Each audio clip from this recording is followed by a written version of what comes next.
Mark?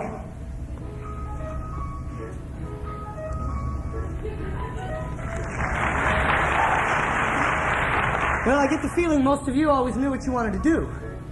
Me, I didn't. I was just a kid for a while. Oh, then one day, well, my father had this fabulous library at the back of the house. And when I was about 11, I guess, I found this medical textbook. Well, I thought that was... it had pictures of the male and female anatomy. Well, I thought that was pretty interesting. I used to read that book a lot. Were you interested in medicine, or were you just into the pictures? No, I was... Hello, 12. Hello, 13. Hello, 9. Changes all. Down below. Time to doubt. To break out. It's a mess. It's a mess. Time to grow. Time to go. Adolescence. Adolescence. Too young to take over. Too old to ignore. I'm almost ready. But what for? There's a lot I am not sitting on. Hello, 12. Hello, 13. Hello. From the book, I diagnosed my own appendicitis. Next day, I went to our doctor down the block. Sure enough, acute appendicitis. They rushed me right to the hospital. Well, I figured this book would cover everything the rest of my life. And when I was 13, I had my first wet dream. I went right back to the book. Milky discharge. Milky discharge. Gonorrhea! I was in shock. I mean, gonorrhea before I'd even started. I was terrified. I couldn't tell my mother I had gonorrhea. So the book said, drink a lot of water. Is that all the book said? No, it said take penicillin, strepto, something or other. But I couldn't do anything about that unless I told somebody. So all I could do was drink the water, and I drank like 20 glasses a day for 3 weeks. I almost drowned.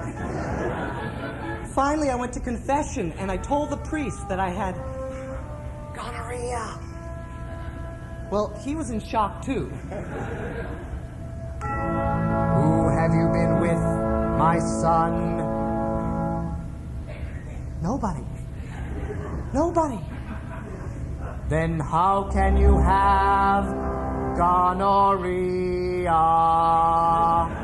I told him about the book's diagnosis for milky discharge, and he set me straight.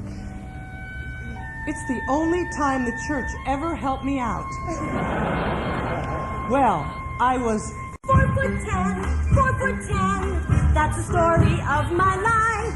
I remember when everybody was my size.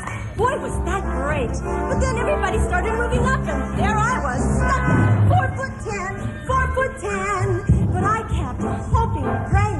I used to hang from a parallel bar by the hour, hoping I'd stretch just an inch more. Because I was into dancing then, and I was good. I wanted so much to grow up to be a prima ballerina. Then I went out for cheerleader, and they told me, no dice. You'd get lost out in the football field. The pom-poms are bigger than you. I spent my whole childhood king and I. Up to now, I've never stopped, 'cause whatever I am. Summer I was 15, I lied about my age so I could join acting. You know, the nightclub union, because I could make $60 a week working these strip joints outside of Kansas City. I worked this one club for about 8 weeks straight, and I really became friendly with this stripper. Her name was Lola LaTours, and her dynamic twin 44s. Well, she really took to me. I mean, we did share the only dressing room, and she did a lot of dressing. Anyway, she used to come and pick me up and drive me to work nights. Well, the neighbors would all be hanging outside of their windows, and she'd drive up in this big pink Cadillac convertible. And smile. And I'd come tipping out of my house in my little tuxedo and my taffy's in my hand, and we'd drive off down the block with her long, flaming red hair just blowing in the wind. What did I pay for all this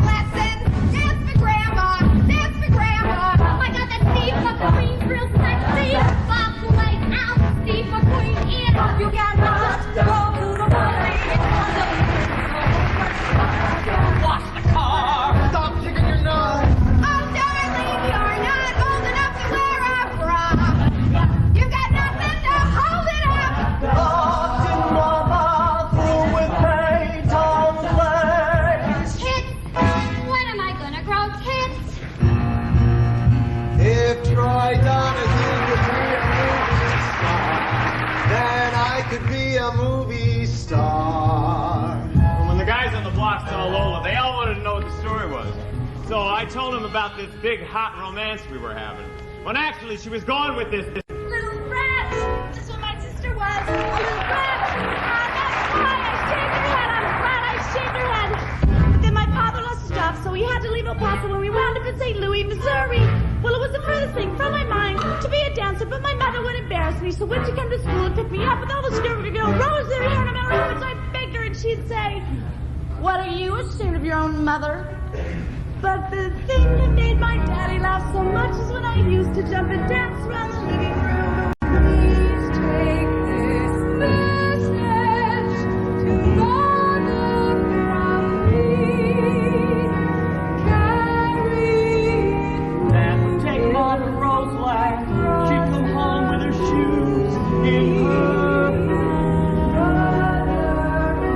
Mother fat, always in the kitchen, cooking all the time.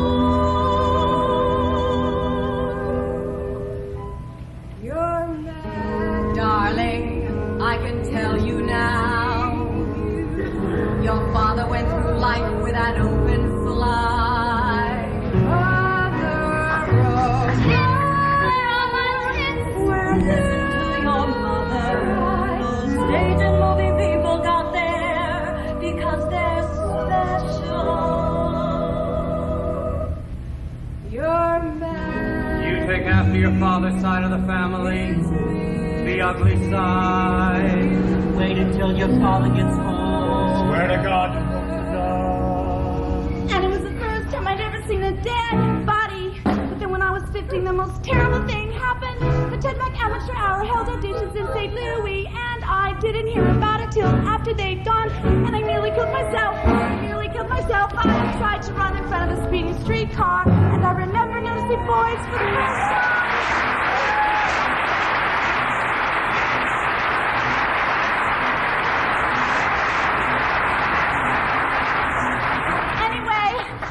Practicing kissing with Leslie. She was my best girlfriend. Do any of you ever remember practicing kissing with another girl so that when the time came you knew how to?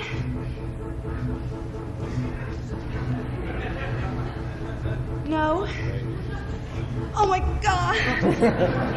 Judy! Did you, girl? Well, just a couple of times. Oh, count me in. Thank God. Anyway, I do remember. The worst thing in school was every time the teacher'd call on me. I'd be hard. Really. They'd have to lean up against the desk like this. And the teacher would say, "Stand up straight." I can't. I have a pain in my side. Stand up straight. Or walking down the hall, you'd have to walk like this. With all your books stacked up in front of you. Yeah, I thought it was only me. I thought it was a sex maniac. You are! I did too. I mean, it didn't go down for 3 years.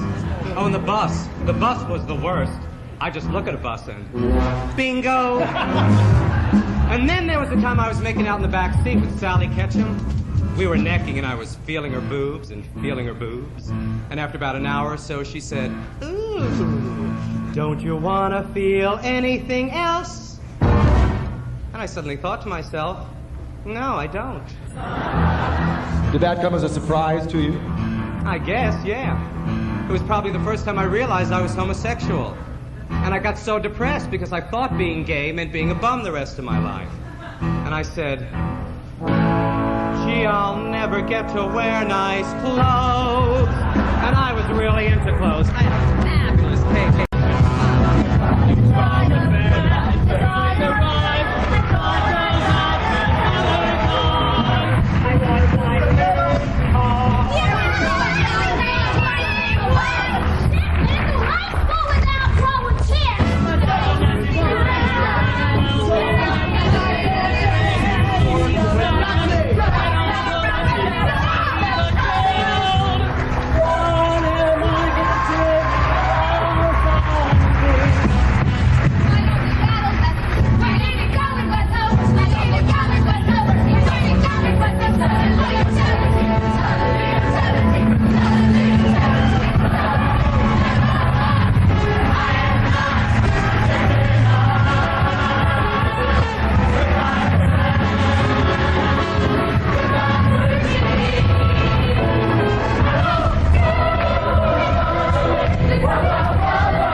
college. A scholarship to college.